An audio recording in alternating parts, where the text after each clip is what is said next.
Vous avez déjà entendu une histoire où deux jeunes vont réussir à survivre à l'enfer? Oui, sûrement, mais vous n'avez sûrement pas déjà entendu l'histoire des survivants d'Atlas.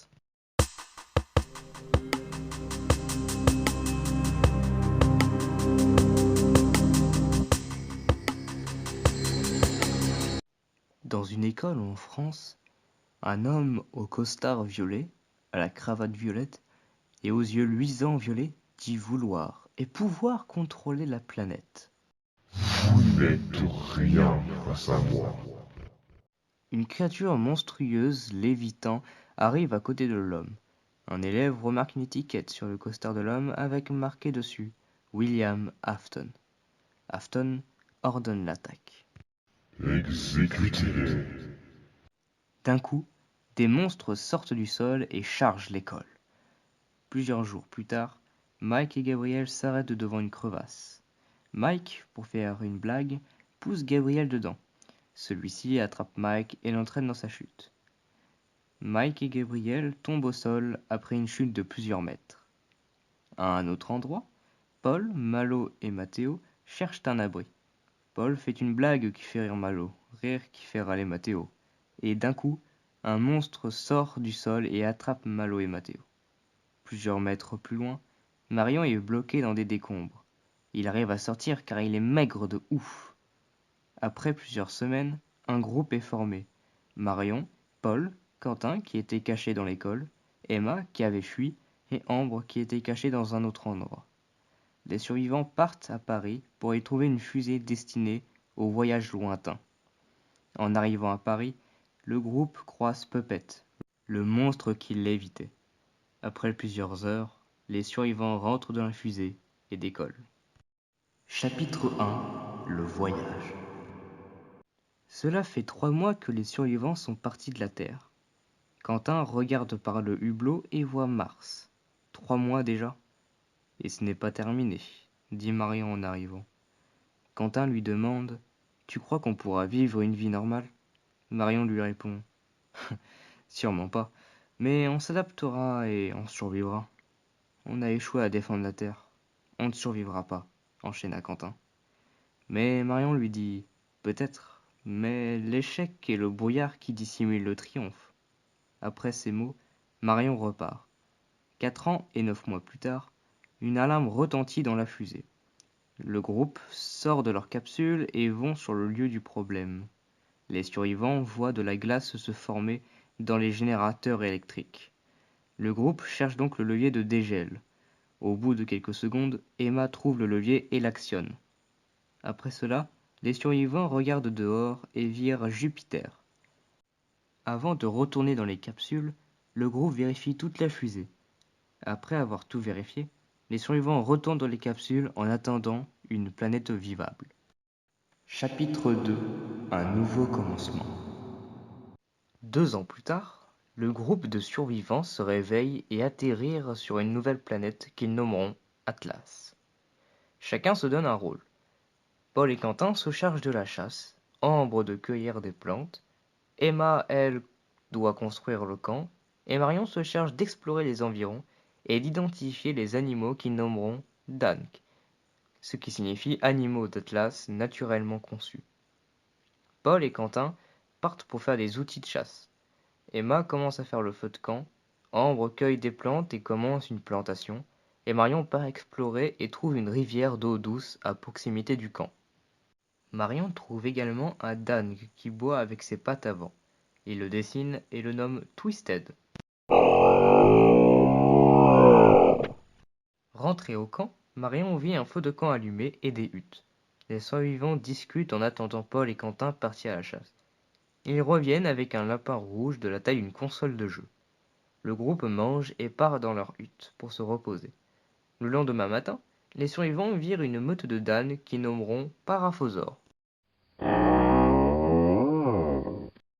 Paul et Quentin prennent leurs outils et partent à la chasse. Ambre continue la plantation et Emma commence les barrières autour du camp. Marion, lui, explore au nord du camp et trouve une forêt où se trouvent des ruines en pierre. Marion comprend que la planète a déjà été habitée par des êtres aussi intelligents que l'homme. Marion fouille les ruines et trouve un socle avec un fourreau. Il sort l'arme du fourreau et vit un katana dont la lame est en bronze porosé. Chapitre 3. Le sang d'Atlas. Marion revient au camp avec le katana. Tout le groupe était parti, à l'exception de Emma qui fabriquait la porte de la clôture. Marion lui montre le katana. Emma nomme la matière de la lame le sang d'Atlas. Mais un bruit se fait entendre dans la forêt.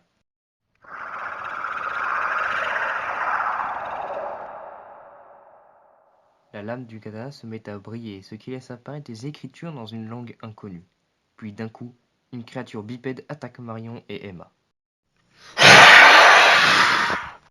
Après plusieurs esquives, Marion empale la créature. Marion demande à Emma comment on va l'appeler cette chose. Emma regarde le ciel et dit Zénith. Il nous a attaqués quand le soleil était à son zénith. Marion trouve l'idée très bonne et le lendemain, il demande au groupe de revenir au camp avant midi pour pouvoir se défendre. Marion part explorer à l'est et trouve un cratère rempli à moitié d'eau. Marion descend, touche l'eau dorée et la trouve chaude. Il regarde derrière lui et vit plusieurs dalles qu'il nommera Rexylosaures. Mais après quelques minutes à observer les Rexylosaures, l'eau laisse apparaître une ombre. Et après quelques secondes, un serpent de 10 mètres de long muni de pics sur la tête et avec des dents où coule du venin surgit de l'eau.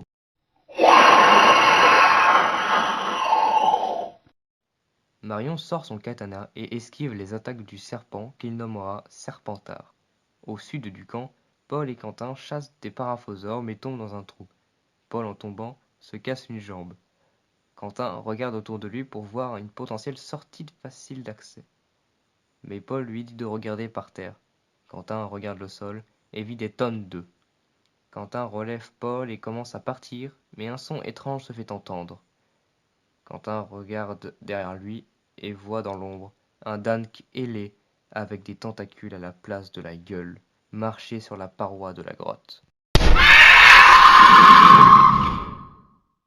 Quentin accélère, sort de la grotte, et avant que le Dank ailé sorte de la grotte, Quentin jette une pierre sur l'entrée de la grotte qui s'effondre devant le Dank. Paul appelle le Dank Irritator. Avant qu'il ne parte, Paul ramasse une pierre par terre et reconnaît du sang d'Atlas brut. Chapitre 4. Pourchasser. Au camp, Ambre et Emma attendent le reste du groupe, mais se font attaquer par un zénith. Du côté de Paul et Quentin, ils marchent lentement pour ne pas aggraver les blessures de Paul. Marion, lui, fuit le Serpentard et trouve un fort. Il rentre dedans et attend que le Serpentard l'oublie. 2 jours plus tard, Quentin et Paul arrivent au camp détruit par le zénith. Quentin pose Paul et cherche Ambre et Emma. Il les trouve gisantes sur le sol. Paul demande s'il a trouvé le corps de Marion. Non, il n'est pas revenu, et heureusement, répondit Quentin. Mais Paul lui fait une remarque. Oui, mais on ne connaît pas tout sur Atlas. S'il y a des Danks aussi dangereux que le Zénith ou l'Irritator, Marion n'a aucune chance de survivre. Marion, de son côté, explore le fort. Il regarde au-dessus de lui et voit un Dank qui saute de pilier en pilier. La nuit tombe, Paul est rétabli et dort avec Quentin dans un arbre. Le jour levé, Quentin et Paul cherchent Marion. Ils trouvent le fort et appellent Marion. Un rugissement retentit et le Serpentard attaqua les 2 survivants. Paul et Quentin fuient, mais au bout de quelques mètres, ils sont juste devant une crevasse. Paul et Quentin se retournent et se retrouvent nez à nez avec le Serpentard. Mais avant que le Serpentard n'attaque, un Dank volant attrape le Serpentard, le plaque au sol et l'emporte avec lui. Quentin nomme le Dank Overlord. Du côté de Marion, le Dank qu'il avait vu plus tôt atterrit devant lui.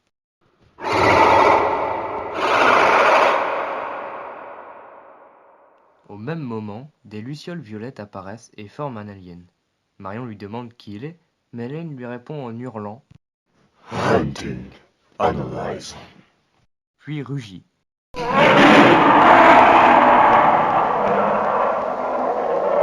Les lucioles disparaissent et le Dank attrape Marion pour le sortir du fort. Marion se réveille avec Paul et Quentin à côté de lui. Chapitre 5. Révélation. Marion, Paul et Quentin explorent les environs du fort. Plusieurs kilomètres plus tard, Quentin se cogne dans le vide et tombe par terre. Paul regarde dans le vide, touche la zone où Quentin s'est cogné et vit un dôme. Marion relève Quentin et après plusieurs mois, ils arrivent à percer le dôme et entrent dedans. Les survivants regardent devant eux et virent des cages qui enferment les Danks. Le groupe se sépare et regarde les cages. Quentin regarde une cage et vit le Serpentard toujours assommé. Paul, lui, regarde une cage où se trouve un Dank inconnu. Marion regarde une cage et vit 2 cadavres d'aliens. Mais d'un coup, une alarme s'active et un zénith apparaît et attaque le groupe. Au bout de quelques minutes, Paul libère le Dank qu'il a vu et qu'il nomma Spin Dominus.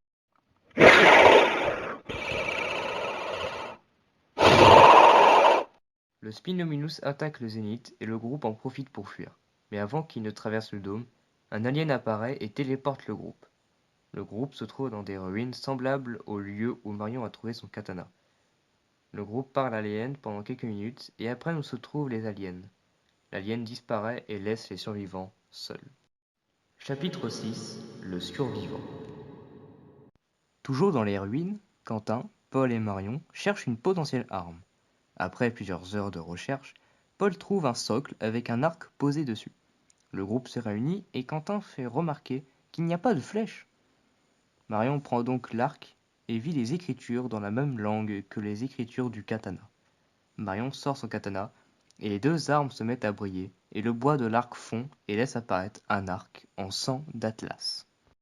Marion demande à Paul de prendre l'arc et de tirer sur la corde. Paul tire sur la corde et une flèche apparaît. Le groupe n'a pas le temps de s'émerveiller qu'une hache tombe au sol et revient dans l'arbre. Un homme saute et atterrit devant le groupe. L'homme les menace. Partez d'ici, ou vous n'aurez pas le temps de le regretter. Paul tire sur la corde de l'arc et tire la flèche sur l'homme qui l'esquive. Marion dégaine son katana, mais avant qu'il ne fasse 1 mètre, l'homme prend une corne, souffle dedans et un son se fait entendre.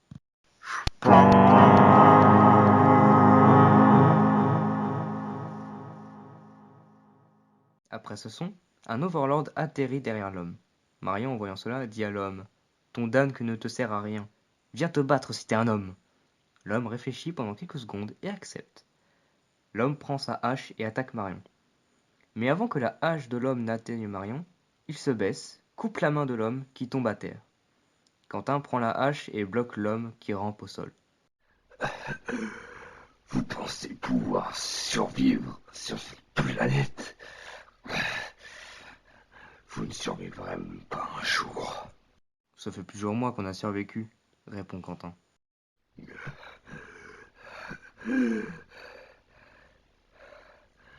Quand vous rencontrerez l'homme violet, vous mourrez. Répond l'homme. Après ces mots, l'homme meurt. Chapitre final. À mort Afton.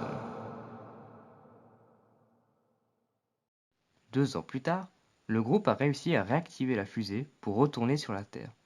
Paul s'occupe de vérifier le système de la fusée. Quentin, de son côté, vérifie l'état de la coque. Marion, lui, est parti dans le fort pour parler aux aliens. Après plusieurs semaines de préparation, la fusée décolle. Les survivants se réveillent et virent la Terre recouverte d'un épais orage violet. La fusée rentre dans l'orage, mais se fait frapper par la foudre, ce qui oblige le groupe à s'éjecter. Les survivants ont atterri sur le toit de l'école où tout a commencé. En regardant autour d'eux, ils virent un décor terrifiant. Mais avant qu'ils ne puissent réagir davantage, Afton arrive et les applaudit. Bravo, vous avez survécu à mon monde.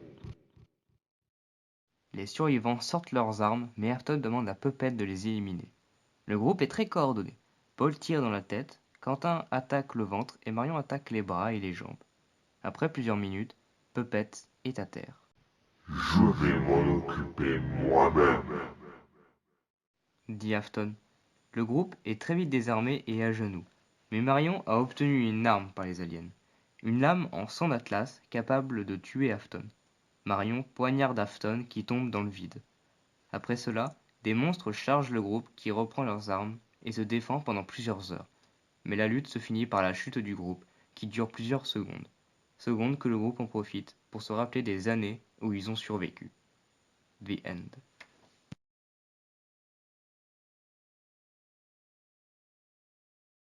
Après ce son, un Overlord atterrit derrière l'homme.